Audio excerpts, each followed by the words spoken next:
Nicole, tell me about Asia. What was she like? She was wonderful. She was kind, courageous. She loved family.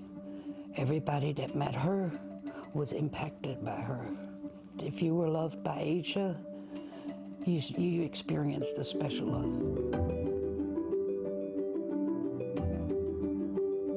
In 2019, Asia Graham graduated high school and immediately enlisted in the Army, following in her dad's footsteps. He'd served 20 years with tours in Iraq, but had lost his life to cancer when Asia was just 10. She was always just an example of what love is, what happiness is. She was a super soldier. She was proud to be a soldier. But just months after she joined the Army, her path took a drastic turn. She called her brother and said she needed help. He moved out to Texas to be with her. I noticed that she was out of character, the sunbeam, the happiness, I walk in the room and I light it up, dimmed, and then she came in the door, she's like, listen, I got something to tell you. Asia told her brother that a few months earlier, in December 2019, she'd been raped by another soldier on base.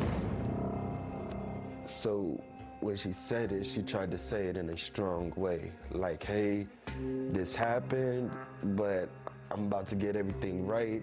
The Army says that Asia Graham reported her assault on June 1st, but Anthony Graham says his sister reported the assault to her command 4 months earlier, in February. So she's reported this incident to authorities. Yep. At that point, you're living with her. Yep. In Texas. She would tell you, how it's going. Yep. What did she tell you about their reaction? That they don't really care, that they just really just want her to just tell her that they're fine, tell her that she's fine, move on in her life, just shut up, quit talking about it. You keep talking about it, that's why you keep feeling about it. So just shut up about it, keep it moving, be quiet. They told her to shut up. Yes. Shut up about it. Keep it moving, and all they wanted to care about was her saying that she's fine. So I guess they are the paperwork saying, oh, well, she said she's okay, she said she's okay, but, or whatever. But she coming home and telling me how they just don't care about her. Don't care about her at all. But you distinctly remember her telling you, they told her to shut up about it. She told me that too. Yep. Anthony moved back to North Carolina in July to help his mother recover from injuries sustained in a car accident, and Asia later moved from the apartment back into the Army barracks. The Army made her move back into the barracks. Once I left. Once he left. What was the reason? She wasn't allowed to move off. They punished her. They started punishing her. She had to call every hour. She wasn't allowed to go off post. She was supposed to stay in her room, and all those restrictions on her because they wanted her to shut up.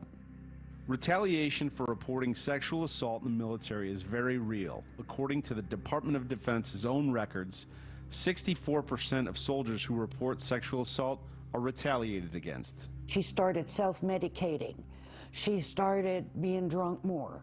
Stuff like that. She did negative things to herself, but she normally never did. Was totally out of character for her. Asia got a DUI, and her family says she became suicidal. She had to see this man over and over and over and over again, and that's when she's talking about how she broke, because she just felt used and left to think everything was okay and nobody was caring for her. Asia herself detailed the timeline and all that she endured in a chilling letter to her mother.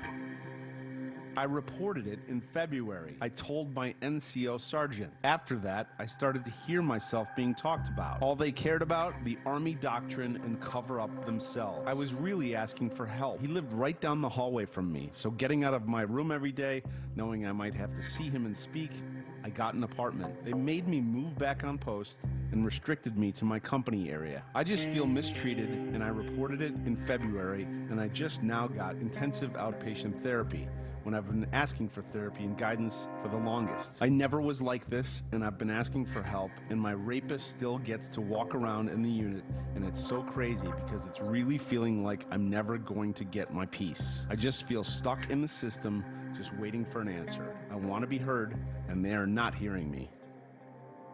Asia sent that letter to her mother on December 27th. The last conversation I had with her, she said, "Mama, I'm ready to fight. I'm ready to fight. I'm ready to fight." And she had lawyers.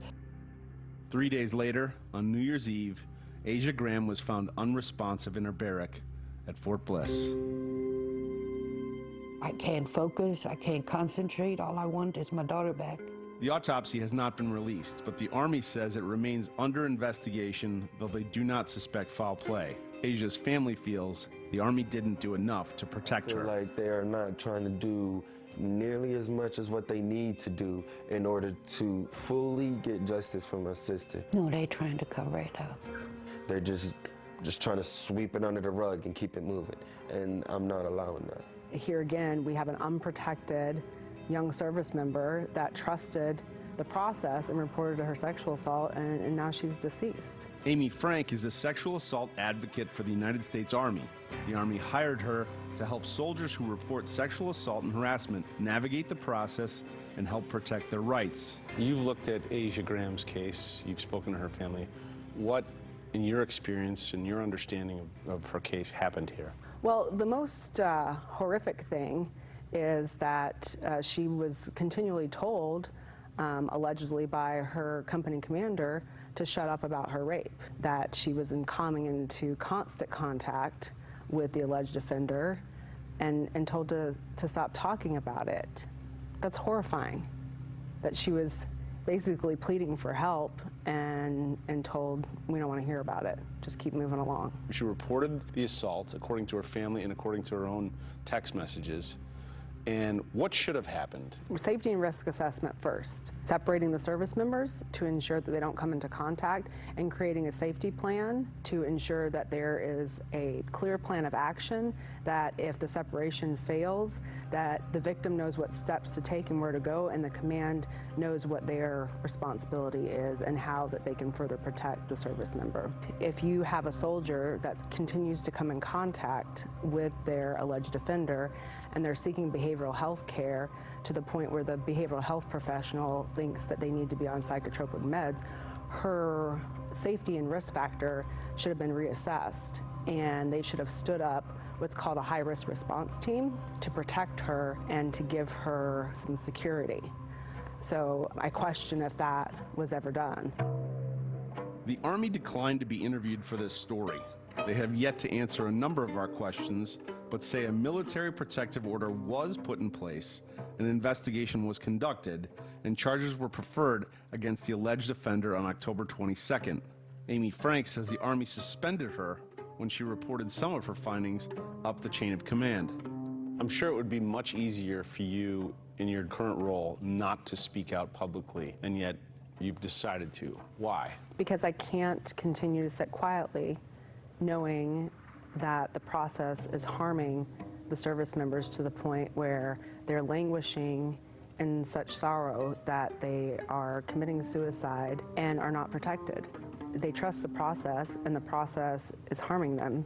Allow transparency to occur. Stop redacting investigations. Stop doing internal investigations. Protect the reporting victim. Let due process carry itself out. Just be kind and decent to other human beings that are reaching out to you in their trauma. And that would solve this? Yeah, it's really easy. I want to be extremely crystal clear. I love the military. You know, my grandfather was a World War II vet, Bronze Star. My dad is a retired colonel. My son is a vet. Both of my uncles were veterans. You know, my other uncle served in Vietnam. I love the military, and they're supposed to be a family. And it's like they're protecting the offenders instead of the reporting victims. The Army announced that they are going to court-martial this soldier. Does that feel like any sort of justice to you? No, 0%. What is that? What is that? That is nothing. That's like a slap on the wrist, honestly. To me, they failed her. They just failed her. And she didn't deserve that. She was such a wonderful young lady. She didn't deserve none of that. The Graham family has been waiting for the Army to release Asia's body to them so they can have a funeral and begin to move forward. But they vow to fight. They're playing with my emotions. Just give me my daughter, let me lay her to rest, and tell me what the autopsy said. Give me her stuff so I can look through her paperwork, because she had 3 binders prepared. I want to see that paperwork. I want to see what my daughter worked on. And I will keep having a voice for my daughter for as long as I live. I spoke with Nicole Graham just earlier, and she said that she has received Asia Graham's body back from the Army, and she can now, with her family, begin the process of mourning and memorializing her daughter. And it's a long road ahead for them.